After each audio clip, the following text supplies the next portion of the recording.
About refereeing or lack thereof. He says the refs failed to call repeated holding penalties on those blocking him.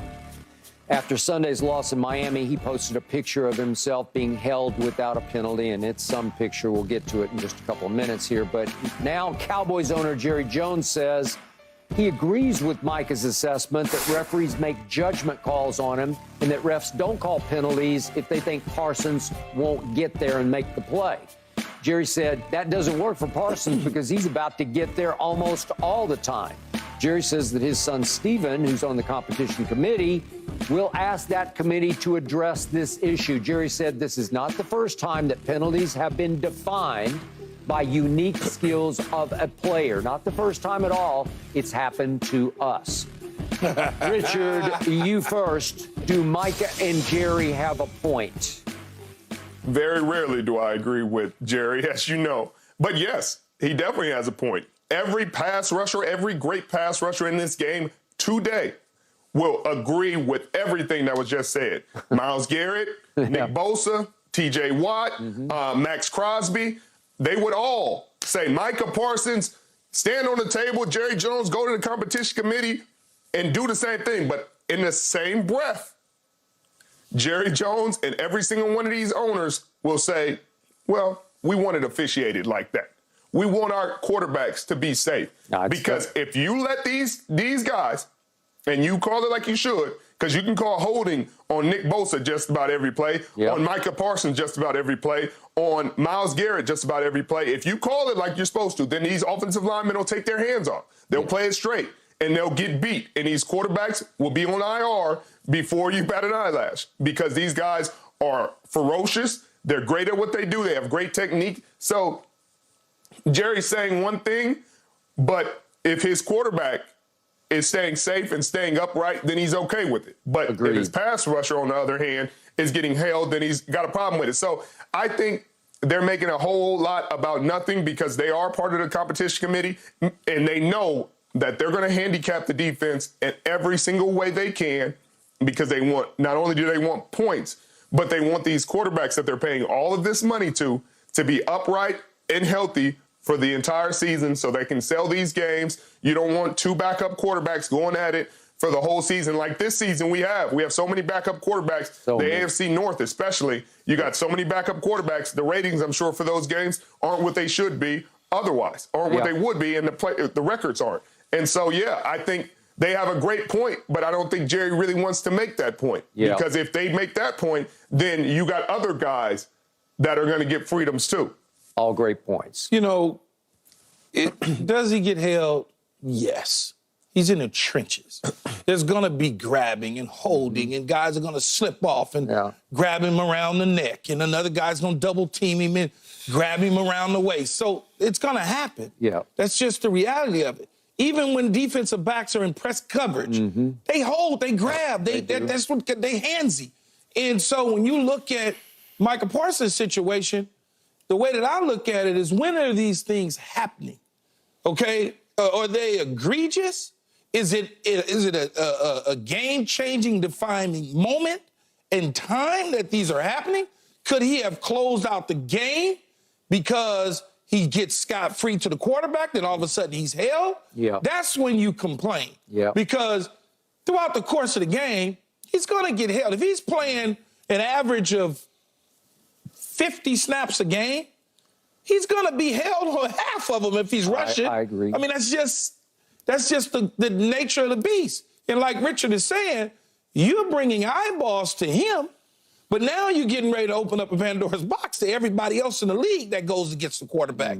The T.J. Watts of the world, you know, you mentioned the Myles Garrett. So all these guys are now going to say, well, you doing this, call it like this with us. You call it like that with him. So you don't want that if you Jerry Jones, because you got a highly priced quarterback that is cooking right now for you. Now, you start allowing defenders to tee off on your quarterback, you'll be with Cooper Rush. I mean, that's just what it is. That's something that you don't want. So, and what I would want Micah Parsons to do is fight through it.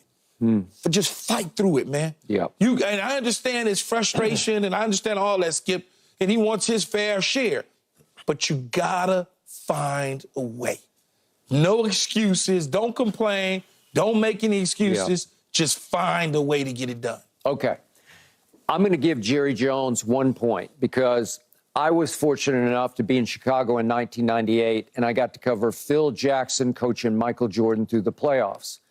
Phil was the master of working the refs through the media. I'll never forget Game 6 at Indiana. This is in the Eastern Conference Finals in 1998. They lost, which forced a Game 7 back in Michael's house, which he won, of course.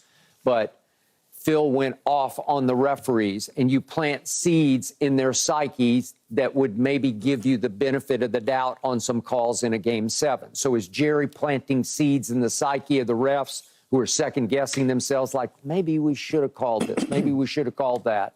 Back to the picture that Micah posted, it looks pretty egregious. I don't know that the picture's doctored. I don't think it is, but the caption is, "Free me, dog. Whatever I did to the officials, I'm sorry." Well, I know what Micah did to the officials 2 weeks ago. He said they all have big egos. Well, it's not a wise thing to say about the referees because they'll plant negative seeds and they'll say, okay, watch this. We'll just watch you get held. Man, is this picture real? I don't know if it is, but it looks pretty egregious. It's 100% real. Right. Okay. All right. Okay. You got that one.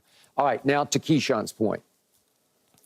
The one thing that disturbs me about young Micah, and he's still a young football player, and I'm not even sure he has his total man body just yet. There are times I want to see him power through the holes because there were times when, again, I keep bringing up invoking the name of Lawrence Taylor or let's go Charles Haley. I watched them so many times get clutched and grabbed, and they just blow through it. It's like nothing will stop them from getting to the quarterback. You can hang on for dear life, and they're still going to get to the quarterback. And sometimes I want to see Micah play with a little more power to go with his speed that he doesn't yet demonstrate. So he fought through that one. Okay. Well, he fought through that one right there and made a hell of a play. Okay. Well, how many hell of a plays did he make Sunday or Monday? Excuse me. What day was it? Saturday at Miami? That's not my fault. How many plays? He had a half a sack, and he did not wreck the game. I mean, he met his quota, Skip. He met his quota for December and January last year of a sack and a half. Touché. He got him. See, I like that, though. If he can do that, that's what I want to see. Okay. Did you see one play during that Miami game where you said, oh, Micah got him that time? Because that half a sack, Dorrance Armstrong got there first. I don't care what you say. He was the one who powered up through the middle and got there first. And Micah... But, Skip, I'll take this right here. I'll take this play. Yeah, that was great. All day long, I'll take that. Sure you will. You'd like to see it a little more regularly because you see it from TJ and you see it from, as Richard says, from Nick, and you definitely see it nearly every play from Myles Garrett. You want to talk about grown man strength, see Myles Garrett. Okay? And go ahead. Sorry, Skip, but you talked about Charles Haley and the great Lawrence Taylor and Deacon and all these other guys. They had different things at their disposal, Skip. You can't just club and abuse like you used to be able to. They, again, made rules in place to limit what the defenders can do. That is correct. And to protect these quarterbacks. Okay, so what do I see so far from Micah? I see he has 13 sacks, and it's tied for 7th. It's not bad, but it's not great. It's not what we thought he'd be Defensive Player of the Year. I thought you'd have had 20 by now. Yeah, there you go. Thank you. He's 6th in pressures in the league with 40. It's pretty good. It's not dominating. Okay, so he moves to 4. All right, so Pro Football Focus grades him the 4th best pass rusher behind Myles Garrett, behind Nick Bosa, behind Dexter Lawrence, who flies under the radar constantly. But okay, that's Micah's fine. 4th. You got 2 of the best dudes on your team. There you go. Now stop somebody. Okay, thank you.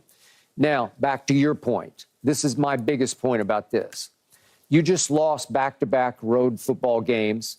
You got destroyed in the first one. You didn't make plays that you needed to make to close the deal in the one at Miami. And now you're belly aching. Now you're sour graping. Now your focus is on the wrong thing to me because I don't want to hear this from my football team right now. I need you just to go play football. I need you to focus on Detroit and go wreck Detroit's game. Because if you can, like Richard made the point, if you can put some heat on Jared Goff, he will unravel quickly. He's got that haywire gene. He will throw it to you, but you have to get to him first. I'll never forget this playoff game out here in the place that you used to roam at the Coliseum. Dallas at Rams, going back a few years back. But again, Micah was not there yet. But Jared Goff just stood back there all when Sean McVay's offense just ding, ding, ding, ding, ding, ding, ding, just picked us to pieces, and we lost 30-22. He even made a big play with his legs at the end on a big third down play that he kept the ball. But Skip, you say you just need them to focus in on Detroit. Yeah.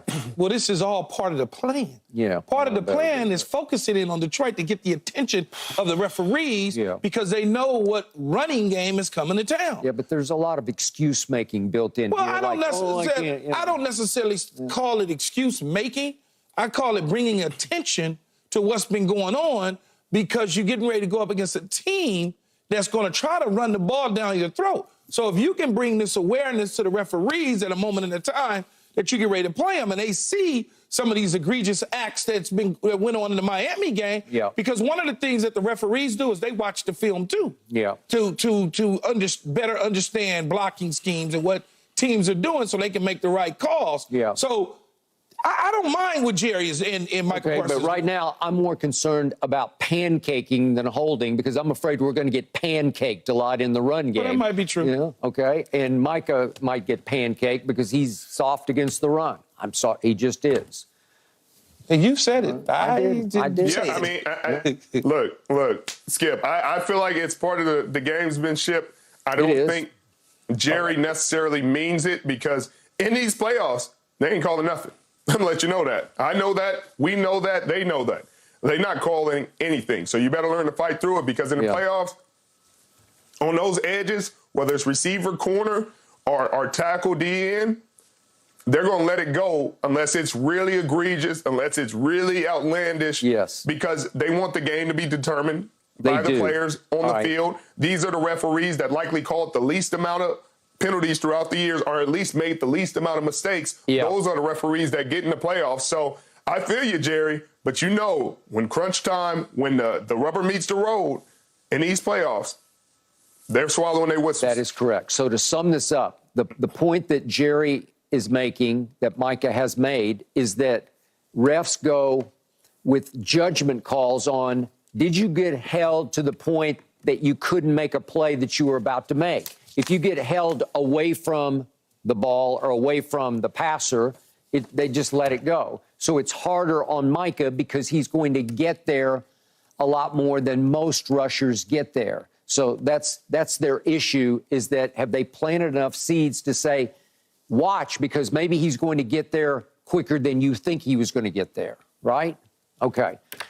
We got to talk about this because the story of the night was a very negative story involving, we just talked about the Lions. We haven't talked about Michigan's football team, as in the University of. But how about their basketball team, coached by Monty Williams, led by Cade Cunningham, just set the NBA record for consecutive losses. How could that happen? We debate next. No mercy.